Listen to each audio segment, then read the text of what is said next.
Veg rice ఎలా తయారు చేసుకోవాలో నేను ఇప్పుడు చేసి చూపిస్తాను. ముందుగా స్టవ్ వెలిగించి కుక్కర్ పెట్టుకోవాలి.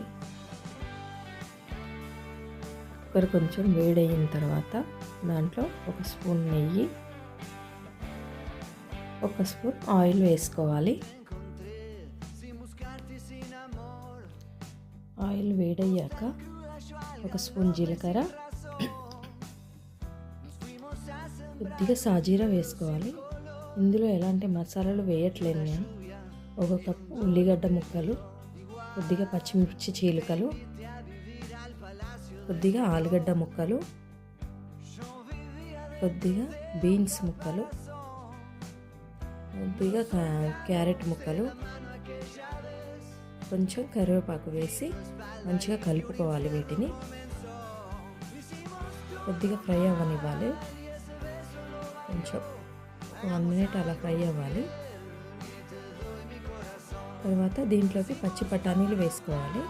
నేను నా దగ్గర పచ్చి బఠానీలనే వేసుకున్నాను. పచ్చి బఠానీలు లేకపోతే వేరే బఠానీలు తీసుకొని వాటిని ఒక 1 అవర్ నానబెట్టి వేసుకోవాలి. అలాగే దీంట్లో ఒక అల్లం వెల్లిగడ్డ పేస్ట్ ఒక స్పూన్ వేసుకున్నాను. మంచిగా కలుపుకోవాలి. ఇవి కొంచెం సేపు మగ్గనివ్వాలి.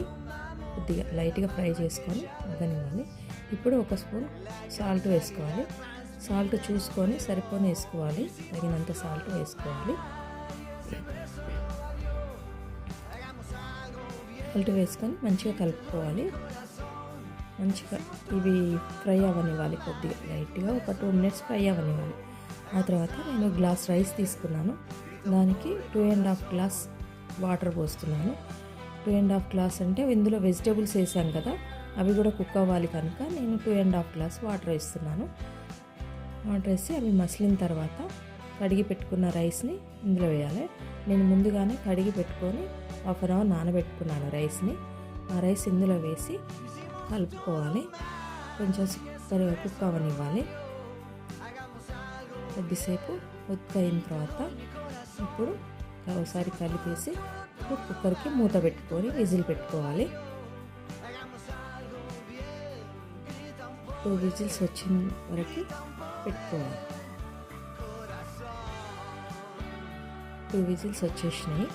స్టవ్ కట్టేసుకొని అది కుక్కర్ చల్లారిన దాకా వెయిట్ చేసి, చల్లారిన తర్వాత దాన్ని మూత తీసి ఒక్కసారి గరిటెతో కలుపుకోవాలి. అంతే అండి. చూడండి, వెజ్ రైస్ రెడీ అయిపోయింది. ఇప్పుడు గరిటెతో చిన్నగా కలుపుకోవాలి. చూడండి ఎంత పొడి పొడిగా వచ్చిందో. బాగుంది కదండి. అంతే అండి. ఎంతో టేస్టీగా ఉండే వెజ్ రైస్ మీరు కూడా ట్రై చేసి చూడండి. ఈ రైస్కి కొద్దిగా పెరుగు చట్నీతో సర్వ్ చేసుకుంటే చాలా టేస్టీగా ఉంటుందండి. మీరు కూడా అందరూ ట్రై చేసి చూడండి. ఎలా ఉందో కామెంట్లో చెప్పండి.